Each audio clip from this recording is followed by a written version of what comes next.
if I've got one here, I want to put one over there. And then I started to take batá parts and put them here. So I started to take simple things, like the telephone. I don't remember what the first one was, but I'm sure it was, oh, before I get ahead of myself. Anybody in here not know what these are? Good. We all know what these are? Great. Okay, do not be ashamed of not knowing. These are called batá drums. Batá drums come to Cuba from Nigeria.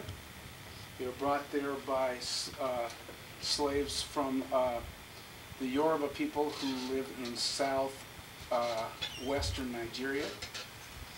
And they have taken a different form in the island of Cuba than the way they play them in Nigeria. But the basic structure is still Nigerian at its root. And batá drums, as you can see, are hourglass shaped.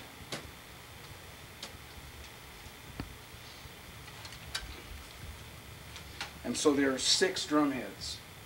So if you have 2 hands, kind of hard to cover all 6 drum heads. But if you give your feet one of the drums, then you can kind of make it work. So that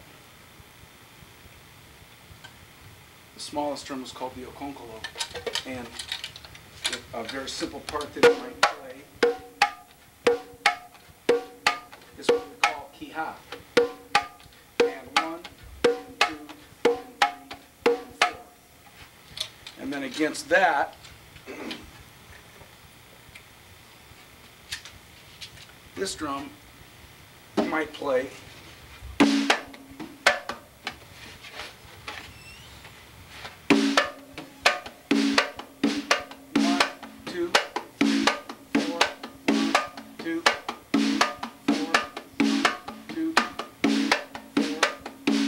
what I do is I put the okonkolo here, put the ototole here,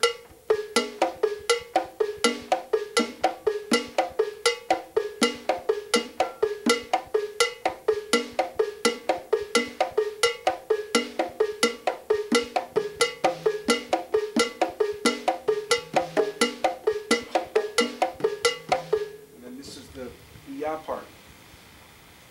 And then you try to see if you can make all the parts fit, and then if you can play some of the conversations, then you try to do that as well. That is to say that this drum and this drum, they have actual conversations. For example,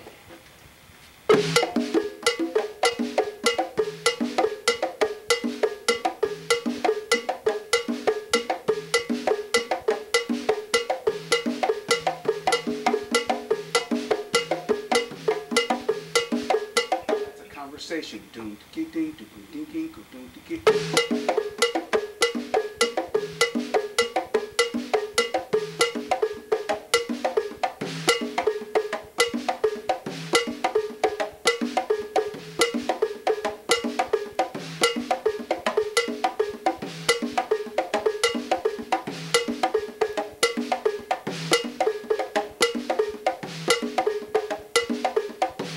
And you try to pick, yes sir. Where's the one count? Oh, picky. No, I'm kidding. Kidding. Oh man. 1, 2, 3, 4.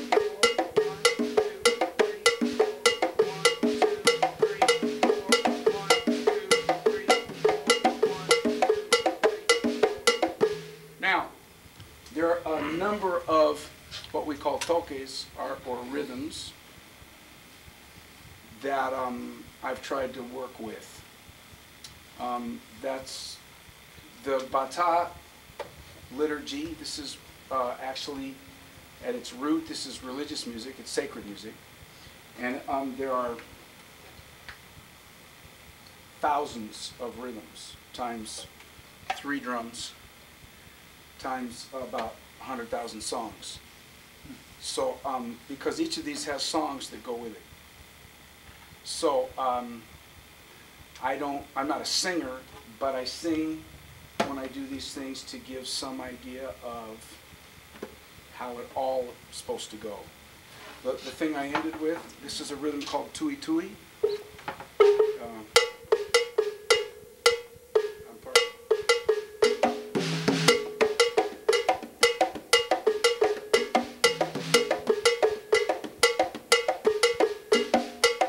This here, 1, 2, 3, 4, 2, 2, 3, 4, 1, 2, 3, 4, 2, 2, 3, 4. That's this drum's part. 1, 2, see, this is off the beat. 1, 2, 3, 4, 2, 2, 3, 4, 1, 2, 3, 4, 2, 2, 3, 4, 2, 3, 4, 2, 2, 3, 4, 1, 2, 3, 4, 2, 2, 3, 4, 1, 2, 4, 2, 2, 3, 4, 1, 2, 3, 4, 2, 2, 3, 4, 1. I'm sorry. That's all right. No, no, no, no.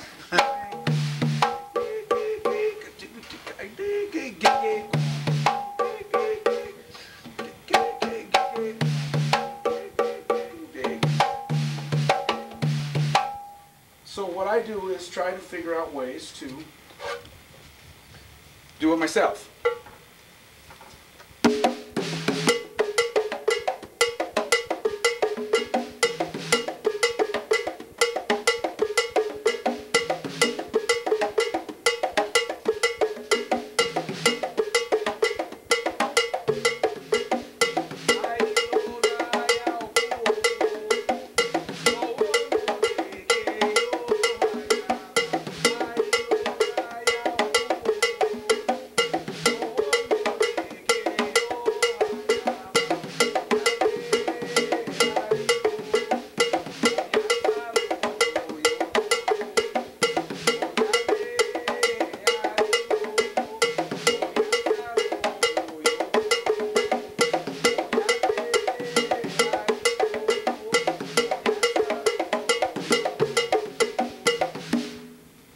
So I just try stuff out. Partly it's fun, partly it's just for the, why'd you climb Mount Everest? Because it's there. But it started as a way for me to get this completely in my body. Because all Afro-Cuban music is based on this. All Afro-Cuban. There is Euro-Cuban music. White Spaniards coming to the New World looking for a better life, blah, blah, blah. And they bring their music with them. Right? What would that be? Guitars? Actually, that's still Creole. That's both. But yeah, guitar music. Guitar music. Decima. Decima, exactly. Well, in fact, we might as well. Let me dive in here and then ask questions, comments, thoughts, whatever as we go. Yeah. I have a quick question. Is there traditionally like a real strong sense of the one, like, or do they just learn the music, like folklore, like we learn Mary Had a Little Lamb, but we don't necessarily know where 1 or 2 or 3 or 4 is. Both. Is it more Both. circular? Both. They know where 1 is, but they learn it the way we learn Mary Had a Little Lamb. Yeah. What has been your experience in terms of research or finding out in terms of the transition of guitars out of Africa, Northern Africa, into the Mediterranean? Well, certainly that, and particularly the Moors moving across North Africa into the Iberian Peninsula certainly has an enormous influence on the Iberian music of both Portugal and Spain, both, and then in turn to Cuba. But there were hand-plucked chordophones, guitars, you know, before the Moors came throughout Europe. I think even more importantly than necessarily the guitar tradition is that the Moors bring to Spain and then to Cuba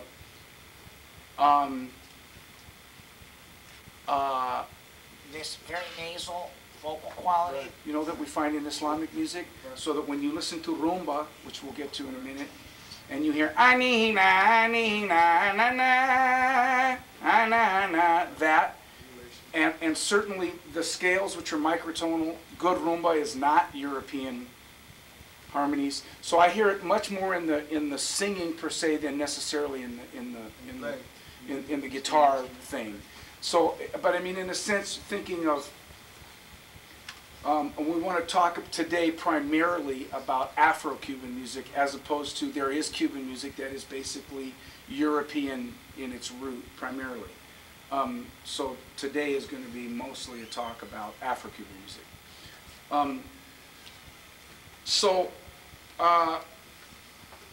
What are Africans doing in the island of Cuba? Slave captured. Slaves. And what are they doing in Cuba? Sugar cane. Pardon me? Working for free. Well, yeah. Well, that's a given. But in order to understand Cuba, it's important to understand the history of sugar cane, because that is really what it's about. Because it's not that there was not slavery in Cuba before 1800. There was, but not that much. Because until 1800, basically, Cuba was an island that was colonized by Spain that served primarily as a fortress. Because as we know, the British, the French, the Spanish are all fighting in the Caribbean, you know, for territory. And so the fortresses were the most important thing in Cuba, along with the raising of cattle. And cattle is not labor intensive. Yeah. Wasn't Cuba kind of used as a place where they would bring a lot of gold before they shipped it? Well, across? in other words, what you do when you get to Cuba is you restock. If you're going to Mexico, you're restocking. If you're coming from Mexico with gold back to Spain, you are either moving the gold, but most importantly, you're getting provisions. So you're growing cattle. It's a big island with not very many people, and cattle is not labor intensive. How many cowboys does it take to look over a herd of cattle? Not very many. Slavery exists in Cuba. It's not a big deal. That's because the largest sugar producing colony, what was the first sugar producing colony in the New World? Anybody know? Haiti. Pardon me? No. We're talking about late 1500s. It's when Europeans start to go, sugar is good. And I'm a walking addict, so I can tell you. Coffee without sugar, can't drink it. So, Brazil. The Portuguese were in fact the first people in Bahia to bring slaves to the New World to do major sugarcane cultivation. Do you know that to this day you still cut sugarcane with a machete? They do not have a machine yet that can chop sugarcane. And if you've never done it, don't. It's miserable. So Brazil was the first, and then the British grew sugarcane in Barbados. And do you know what they did to Barbados? They farmed it to death. You cannot grow any crops anymore in Barbados. The income in Barbados consists of tourism because they didn't know how to rotate crops, and they just grew sugarcane, and they just wiped out the island. So now the British don't have Barbados, and then Haiti. Then the French, which